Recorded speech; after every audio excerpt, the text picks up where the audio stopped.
Hi, I'm Josh, and for my video games that I played in October, I have two games that are new to me, one of which was a total bomb, and one of which was a huge hit, so both ends of the spectrum there. And I have a couple of other updates to talk about with previously played games, but first I want to talk about a couple of Jackbox party pack games. So I decided to sit down and make a sheet listing, because I own Jackbox Party Pack 2, 3, and 7, and I wanted to list all the games I have on each of those party packs, and then a brief description of what each game is, because when I've sat down to play some of my Jackbox games, I basically didn't know what games were in which, and I also didn't know what half the games did, so I thought I'd spend a bit of time creating this nice little reference sheet that I could look at whenever we wanted to play Jackbox and wanted to decide what games we played. And in doing so, I noticed that a couple of the games were listed as 1 to 5 players or whatever, because I also wanted to list on my sheet how many players were accommodated by each game. And so two of the games I noticed they could be played solo. I think one of them was in Party Pack 2 and one was in Party Pack 3. So I decided to give those a shot, and I discovered that solo isn't really much of a party. Party of one is not that fun. Some interesting puzzles going on, but overall I realized, the Jackbox games are better for groups of people. But I thought it was interesting that a couple of them were able to be played solo. But as for the other video games of the month, going in order of the fewest hours into the game to the most hours into the game, I have one of the new to me games that was a total bust, and this is a game called Islanders. I've been continuously looking for a fun little city building game that meets my personal criteria of not overly challenging, but enough interesting things going on to make the city building interesting. Haven't really found anything that fits my criteria and also is playable on my stupid ancient computer that can't handle anything more than tiny little games. But anyways, with Islanders, here's what I wrote for my Steam review. I enjoy fairly easy, chill games that don't challenge me too much, but this takes it too far. In fact, it barely qualifies as a game in my opinion. Once you know how the system works, it's pretty obvious where buildings need to be placed, and you're just looking at the same handful of buildings over and over again as you progress from island to island. I got on a huge roll where I was progressing through multiple islands and racking up a big score, but my curiosity to see how far I could take it was defeated by my complete lack of interest in continuing to do the same things over and over again, so I quit and uninstalled the game. Even as a sandbox game, I could see it get boring pretty quickly, because while the art style is cute and it looks pretty nice, there just is not much variety in how your islands would end up looking. So ultimately, I gave this game a rating of 3 out of 10.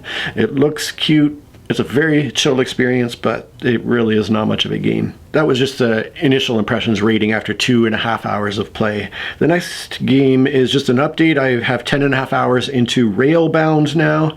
This is purely a puzzle game. Despite its looks, it's not a train game. It's just a puzzle game, and after all this time, I still come back and dabble with it, do a couple puzzles here and there. I still find it way too hard. Some of the puzzles are absolutely absurd.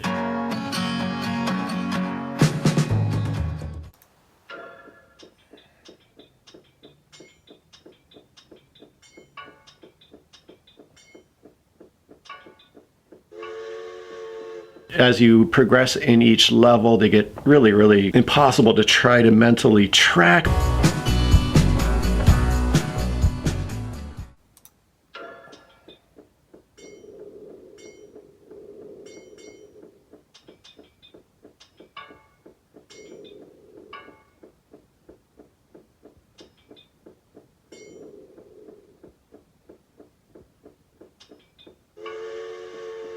But fortunately, they do have the option of asking for hints, and I've at least been able to ask for enough hints on those particular levels to keep progressing, so I've still dabbled with it. I still rate it 7.5 out of 10, which is unchanged from my previous rating. The next game I actually decreased my rating for, so I have 12 hours into the Battle for Wesnoth, and last month I was raving about this free game that I had rated 9 out of 10, and I still think very highly of the game. It's really so well done, especially for a free game.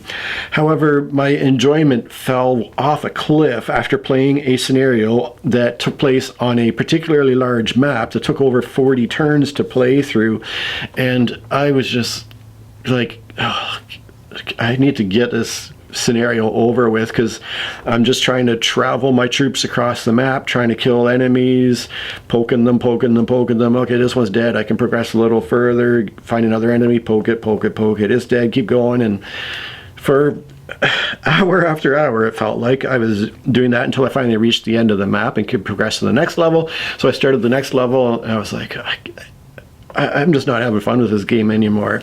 I can see that for the right person, this would be a really great game. Like I said, it's really well done. The story is great. The artwork is simple, but pretty well done. All the different units are interesting. The levels are all kind of different, but just from my own experience, the whole running up to enemies and hit them until they're dead and then keep going just did not hold up for my personal enjoyment. So I ended up lowering this rating from a 9 out of 10 to a 7 out of 10.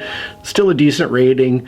Still probably higher than what I would give it for my personal enjoyment, just because it is a free game and it's pretty well done for being totally free. But that's my updated look at the Battle of Wesnoth, and I don't think I'll be keeping this game. I'll probably end up uninstalling it. Now the last one, the big hit of the month. I have 18.5 hours into a game called Bad North Jotunn Edition.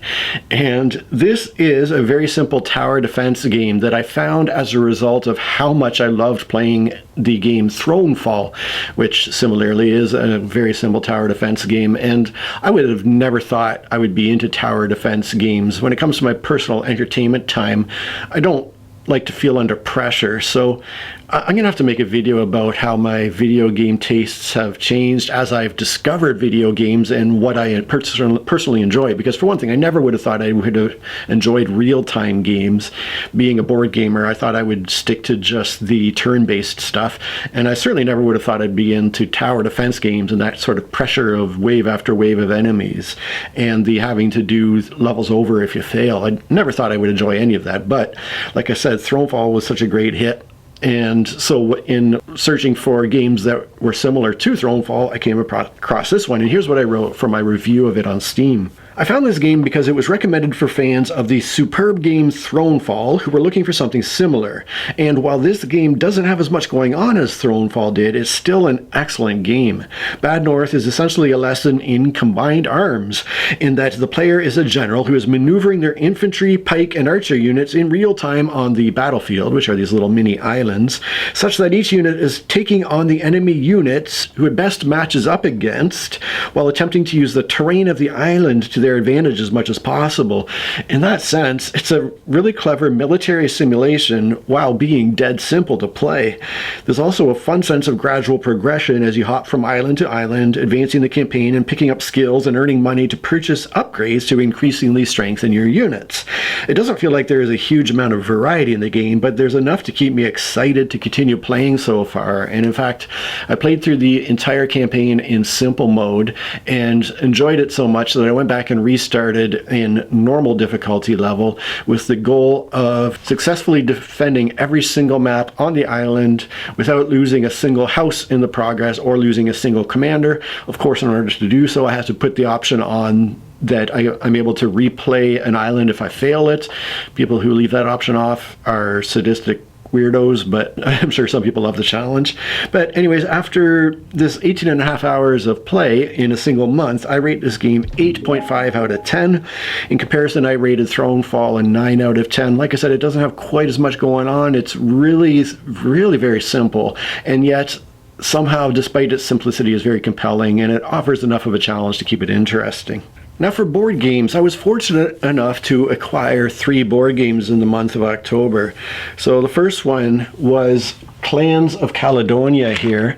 This is probably the final game that I will ever purchase through crowdfunding. I kickstarted this game some time back because, as far as I could tell, it was really only going to be available through Kickstarter, and it had a fun looking expansion with it.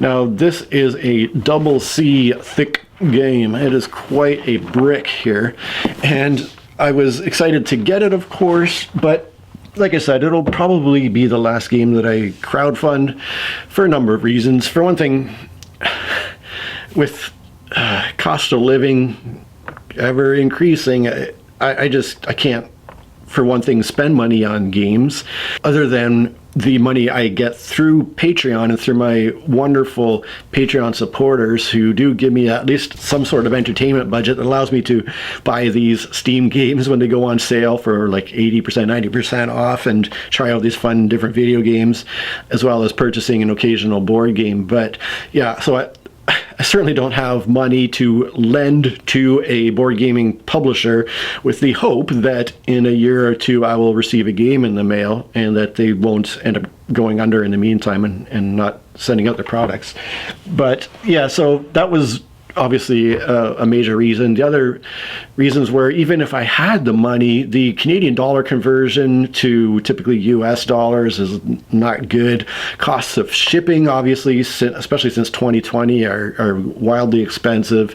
And then with tariff stuff added on top of all of that, just the overall cost of supporting anything on crowdfunding is outrageous. For somebody who doesn't have the money to begin with, it's really impossible. So that's really the reason I'm pretty much done with crowdfunding, Kickstarter, GameFound, all that stuff. But very happy to have received Clans of Caledonia. I took a quick read through the rule book, and there's really only 4 pages of game rules, and yet it's marked on BoardGameGeek as being a high complexity game. And what it seems like is that there's not a lot of rules to learn, but the game provides you this huge open sandbox and says, go at it, play with all these different toys, pull threads, pull levers, see what you can do, see how many points you can accumulate, have at it. And so it looks like a pretty wide open system with a lot going on that you can focus on and choose to try to do and see how things go. So I'm really looking forward to trying it out at some point.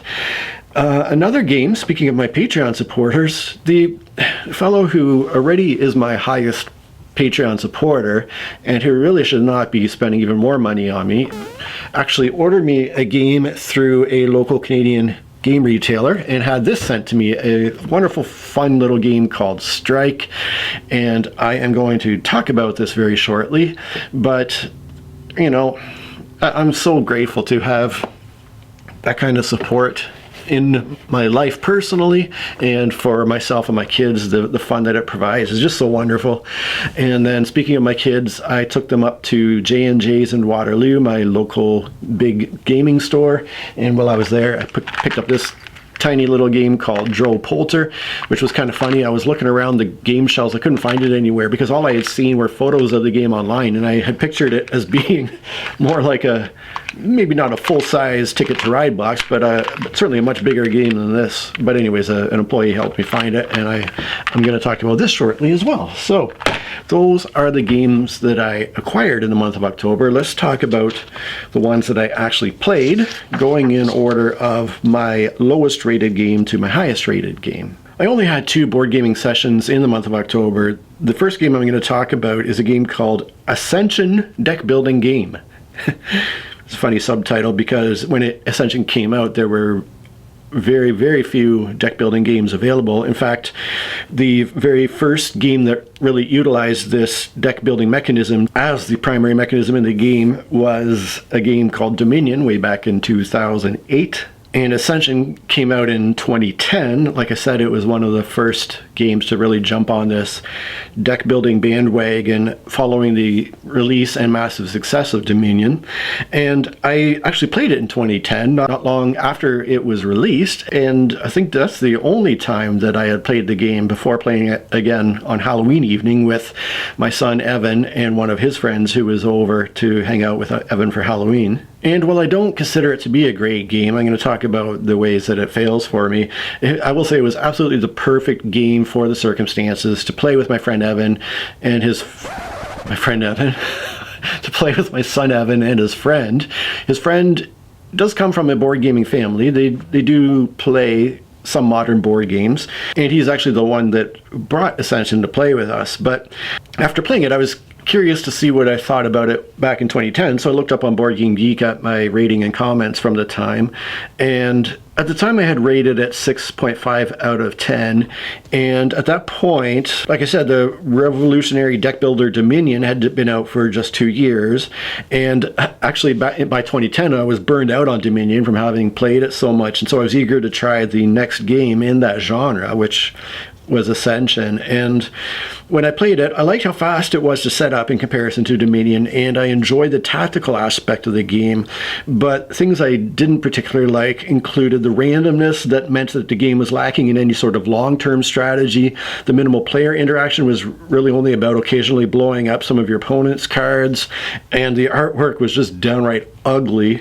And having played it again now, 15 years later, I still think the art is absolutely hideous, and the game's absence of strategic depth meant that by the end of our 45-minute play, I was already so bored with the game and ready for it to end, even though it took less than an hour to play.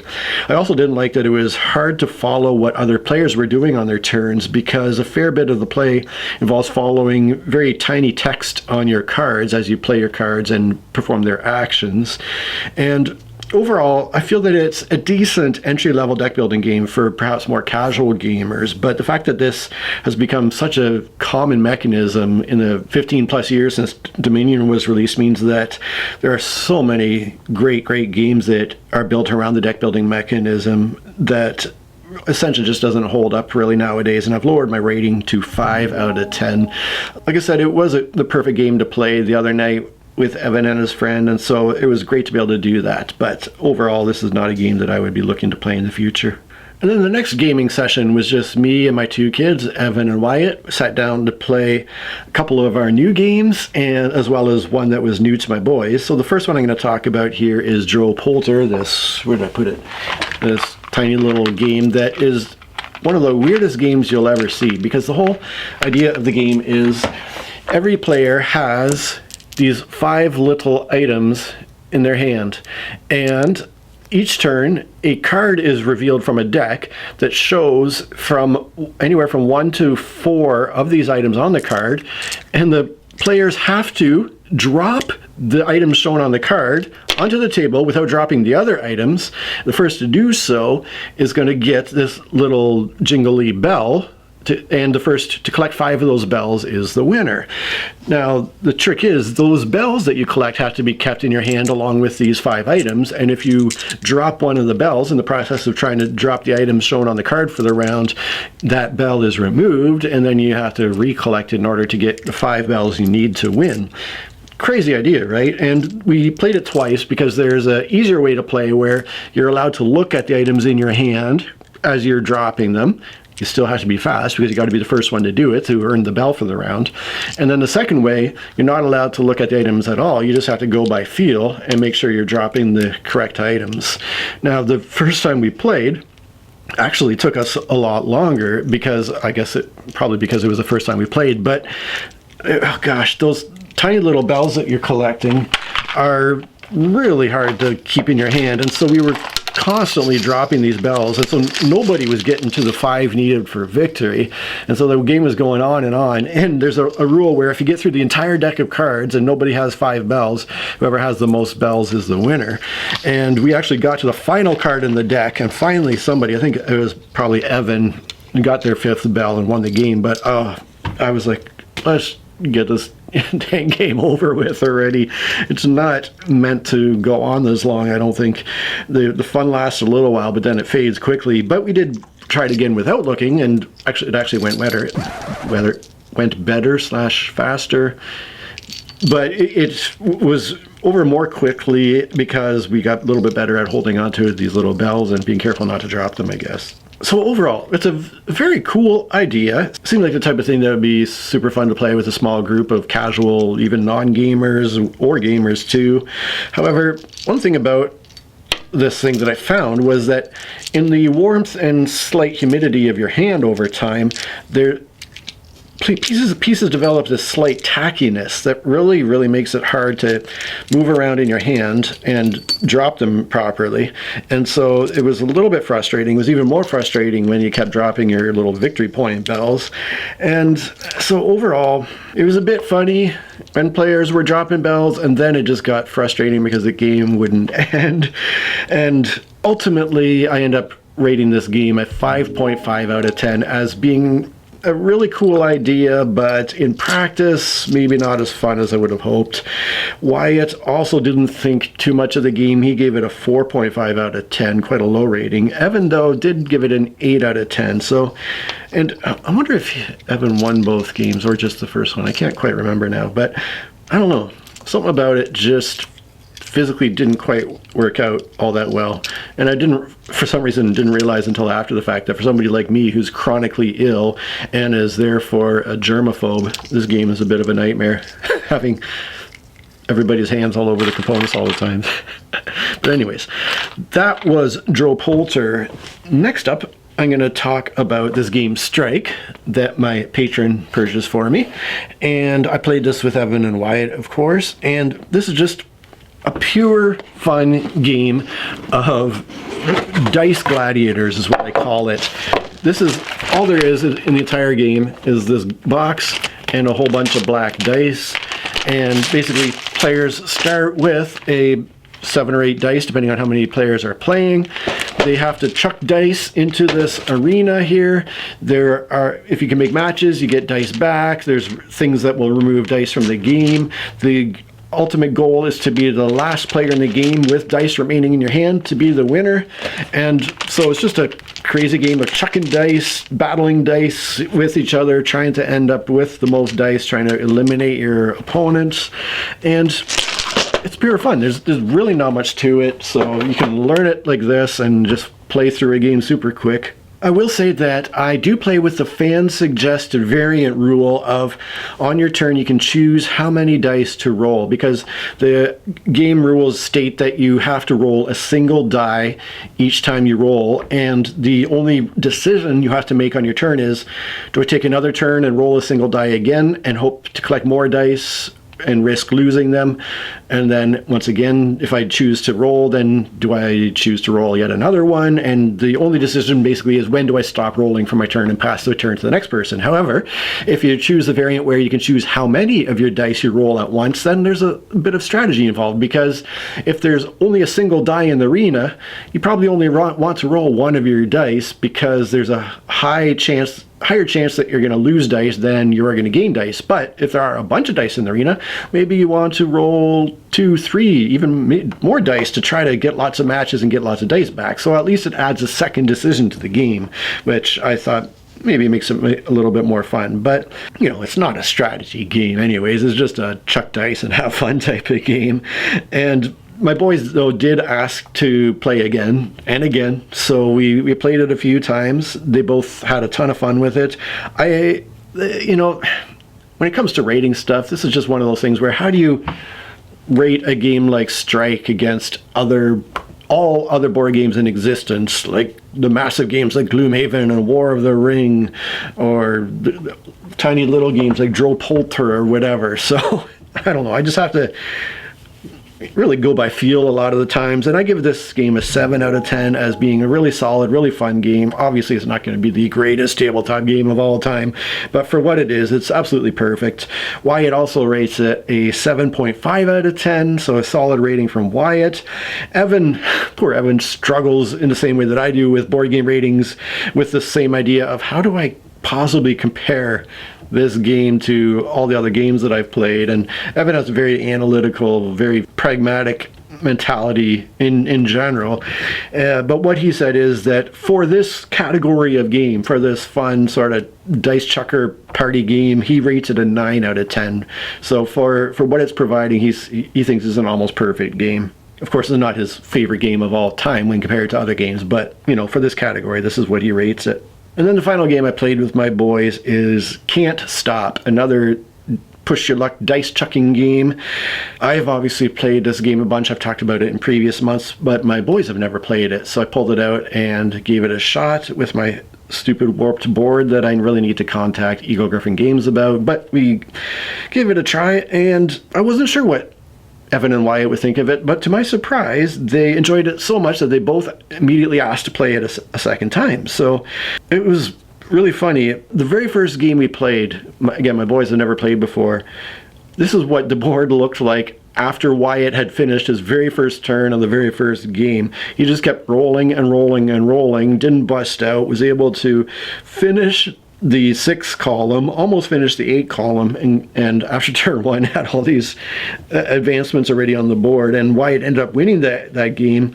And by the end of the game, I had 0 pieces on the board anywhere. I just was busting out, doing terribly. So anyways, in game 2, Evan ended up winning that one, and here's how it looked like at the end of that game. I had a single piece on the bottom of the 10 track that game, but my boys kicked my butt both times we played Can't Stop, and we had fun with that one. It's super simple, push your luck, dice chucking fun, just sort of along the same lines as Strike. I rate Can't Stop a 7.5 out of 10. When I played it with Paul before, he had given it an 8 out of 10. Wyatt also gives it an 8 out of 10. And Evan, once again, talked about how he had a hard time rating it due to its very unique category of gameplay, but ultimately decided to settle on a 9 out of 10 for this one as well. So that was the fun I had with my boys in the month of October. I would love to hear about what's been going on in your gaming world, whether it's video games or board games. I'm really curious to hear what you've been playing, especially what you've been enjoying lately. Are there any games I should be checking out based on the games I've talked about here? Please do get into the comments and let me know. I'd love to hear from you, and I just really appreciate you watching. Cheers. Who matches up? Who it matched? So it looks like one of these games, and yet it, like I said,